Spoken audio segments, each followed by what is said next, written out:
Untuk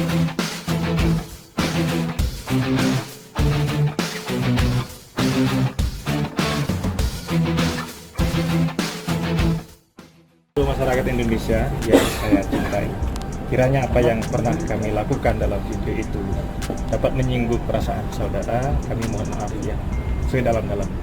Gitu. Motivasinya apa Mas? Terima kasih. Mas diulang Mas. Akhirnya buron penendang sesajen tertangkap. Sebetulnya kasus yang menimpa pria bernama Hadvana Firdaus yang konon disinyalir memiliki mazhab salafi ini bikin gemes bagi yang waras. Dan bagi saya yang telah dilakukan oleh pelaku pada akhirnya akan mendatangkan banyak pesan yang tersirat bagi rakyat, pemangku kebijakan dan aparat. Dalam hal ini publik sudah jelas memberi penilaian jika kelompok atau mazhab si pelaku ini intoleran. Kemudian masyarakat dengan sendirinya juga memberi penilaian bahwa kelompok ini merasa paling benar, bersih dan suci.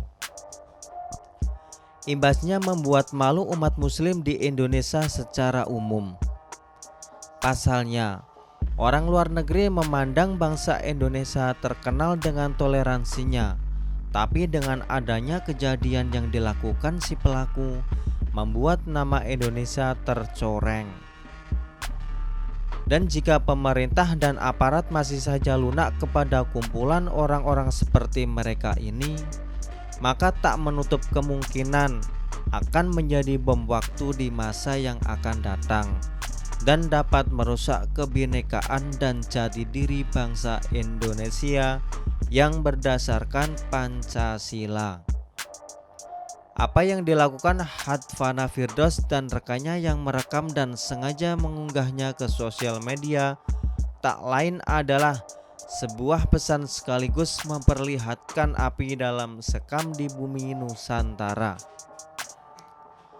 Barangkali nampak berlebihan, tapi tak ada salahnya kita waspada.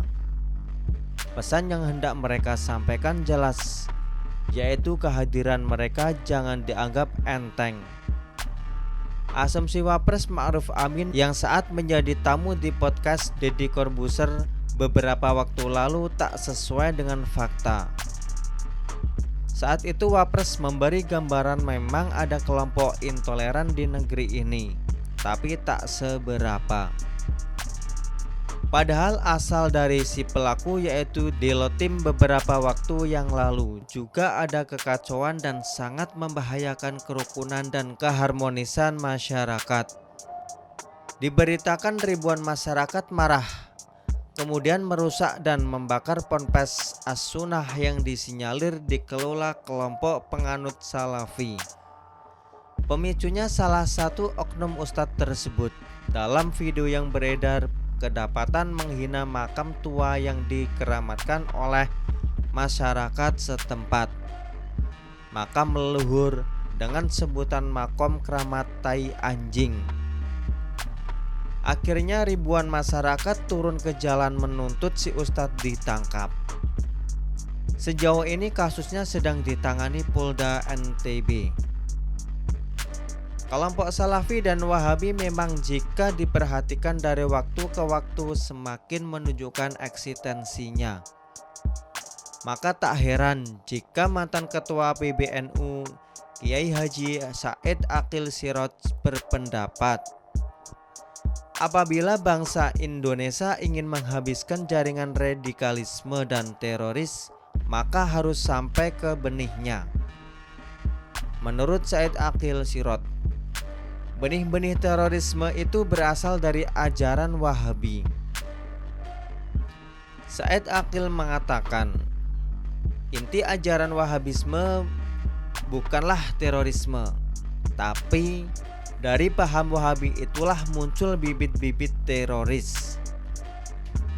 Pasalnya, kata Kiai Said, ajaran Wahabi memusyrikan segala hal.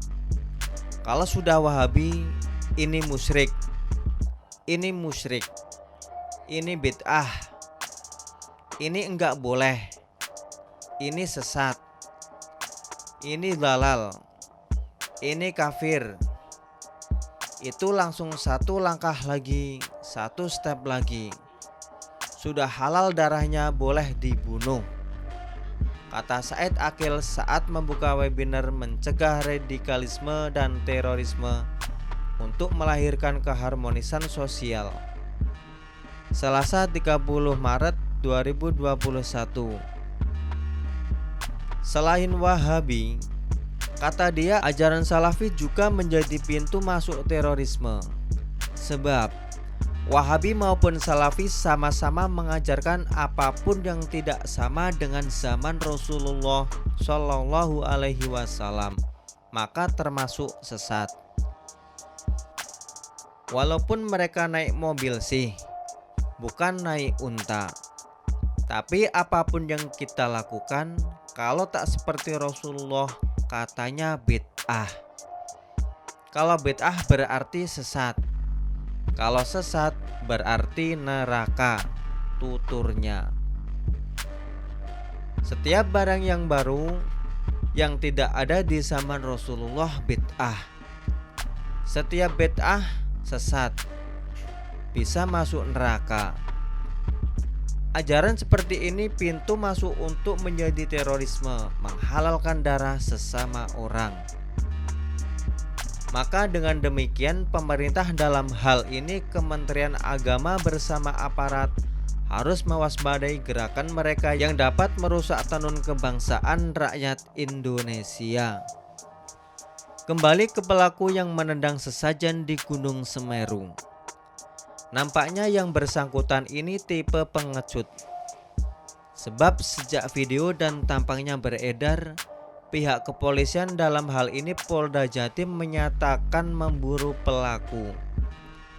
Dan bukannya secara gentle menyerahkan diri, tapi malah ngumpet berhari-hari dan merepotkan pihak aparat.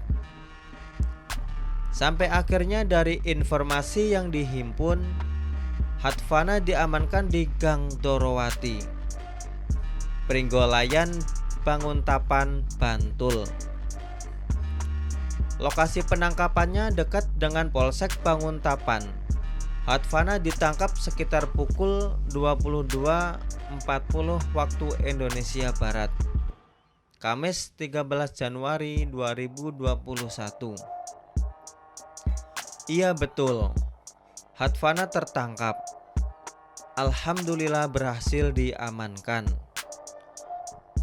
ujar Kapolres Lumajang AKBP Eka Yakti Hananto Seno kepada awak media Jumat 14 Januari 2022. Eka mengatakan yang melakukan penangkapan terhadap Hatfana adalah Ditreskrim Polda Jatim. Dari Ditreskrim yang berhasil mengamankan, di backup penuh kita sama Polda Jatim, kata Eka. Sudah seharusnya pihak terkait menghukum yang bersangkutan berdasarkan hukum yang berlaku di Indonesia. Jangan hanya surat pernyataan permohonan maaf bermaterai saja. Perlunya agar ada efek jera dan orang-orang sepaham dengan si pelaku tak lakukan hal yang sama. Jika tak diberi efek jera, takutnya akan diduplikasi orang-orang yang sejenisnya. Ini sudah pasti sangat berbahaya. Tapi jika dihukum dapat meminimalisir kejadian serupa. Memang kendati yang bersangkutan dihukum sekalipun, tak akan membersihkan kelompok intoleran di Nusantara, tapi setidaknya masyarakat umum akan menjadi berani melaporkan jika ada yang berani lakukan hal yang serupa. Coba saja orang-orang seperti Hatfana Firdos dan kawan-kawannya ini dilakukan pengerusakan sesajen di Pulau Bali kalau berani.